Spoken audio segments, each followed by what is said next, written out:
Okay guys, today we're going to talk about a really interesting phenomenon, and it deals specifically, guys, and you must remember this, it only deals with V versus T graphs.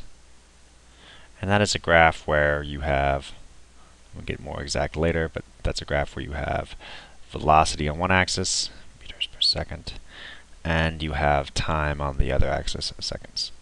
Now, the one thing to always remember about all of these, the V versus T graphs, is that the slope of this graph is going to be delta y over delta x. Like every graph, you're going to look at this and you're going to say, well, this is going to be delta v over delta t, and that's going to simply be acceleration. So the slope of this graph is acceleration. Okay, that's cool. You need to know that. But we're going to see an interesting phenomenon. So let's just say like you have a graph of a space. Let's say the space looks like this. Maybe it's a square. Doesn't look like a square, but imagine it to be a square or a rectangle of sorts. And this is an object traveling at a constant velocity till a time, and then it just stops. Take a look.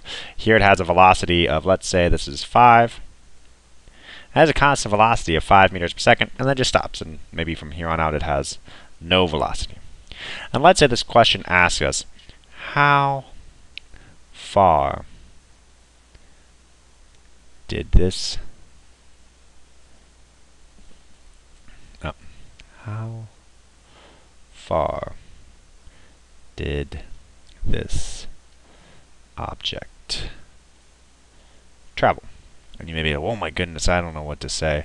You know, you could quickly get out. This is a constant velocity. You know, you're going to say v equals d over t. And you could just say, well, you're just going to go, you went 5 meters per second.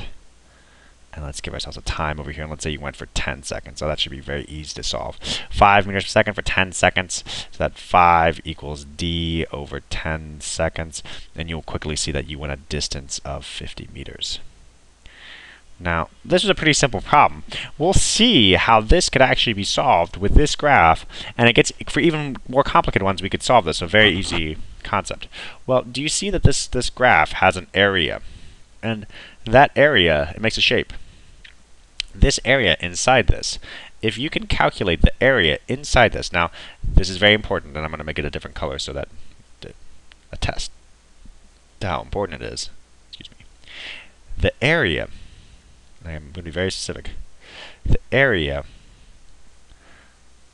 between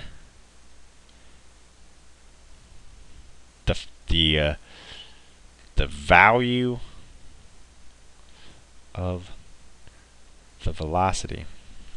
No, let's start over. Sorry. Area between the velocity graph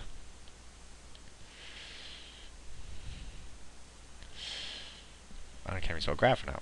Graph and the zero velocity line will equal the object's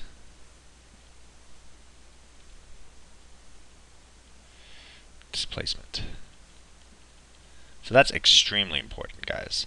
And this is demonstrated once again up here. This is a very simple example. We say that we have an object. It's traveling at 5 meters per second for 10 seconds. And we all know that v equals d over t.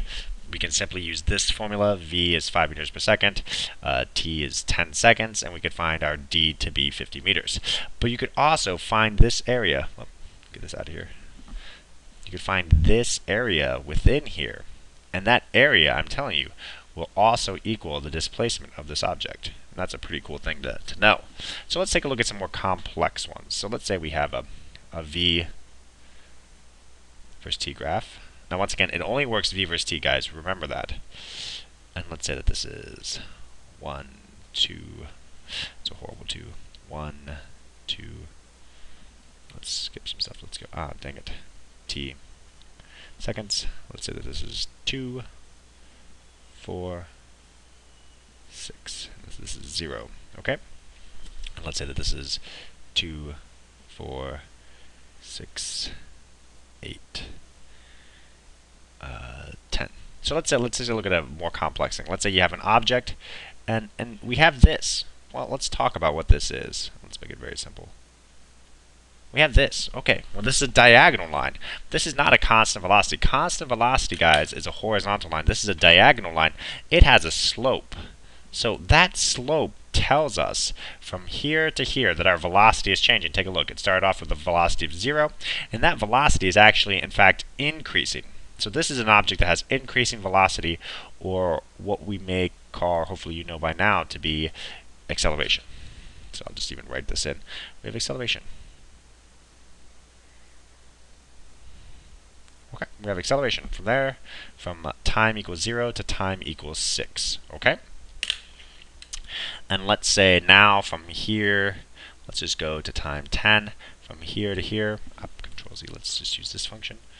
From time 10 to here, from there to there, we have another section where we have no velocity, or constant velocity. Constant velocity. We're going to be going to constant velocity of 6. Well, how far did this object travel? That may be very difficult. We're going to have to go back and use what I just talked about. That if we know the area of all of this area from here, from our velocity graph to our 0 line, once we find that area, we can find the displacement. Okay? So this area right here, that is going to be the displacement of our object. Let's write that out. This area.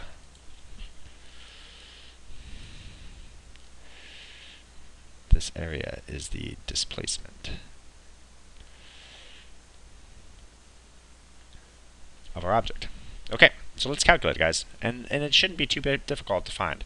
So you're going to start off here. And you're going to make this, let's be a little bit more, I don't know, professional about this, Mr. Shaw. Okay, and I'm going to use the vectors because the vectors are very big lines. So I'm going to make this into 2 shapes. Control Z. I have a shape here. And let's just change this. And I'm going to go.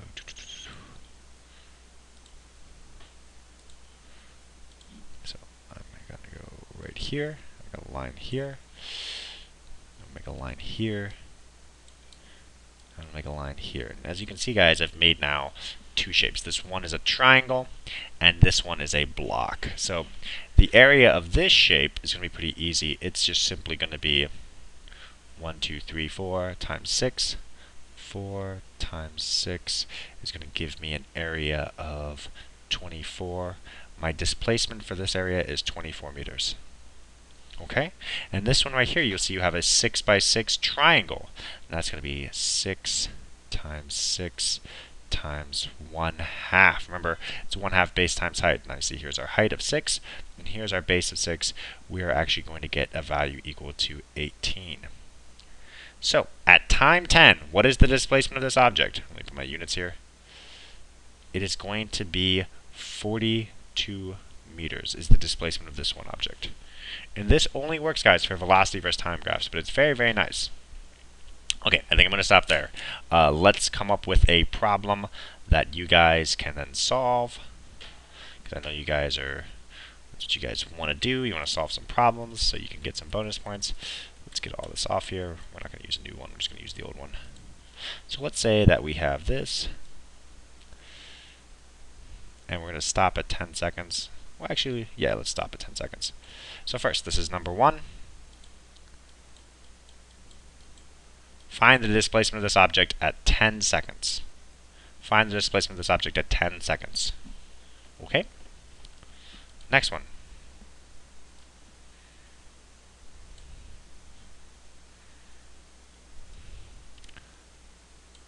Find the displacement of this object. This is number 2. Find the displacement of this object at 10 seconds. Okay, that might be a little bit more challenging. Okay, and let's do one more. Well, let's do a couple more. I don't want to anybody to watch these videos and not. But I'm going to make it more difficult. At 10 seconds, what is the displacement of this object? At 10 seconds, what is the displacement of this object? This is going to be a very complicated one. I'm going to be very excited to see who can do this one. This is going to be, I think, did I say number 3? hopefully it's number 3. If not, I'm sorry. Okay, and then let's do number 4. I'm going to change it. Let's come down here. We're going to go delete. Delete. Let's do something crazy. Let's go like this. Let's go like this. Let's go like this. Okay, here's number 4. And then I think I'm going to stop right there. Okay, guys, thank you for listening.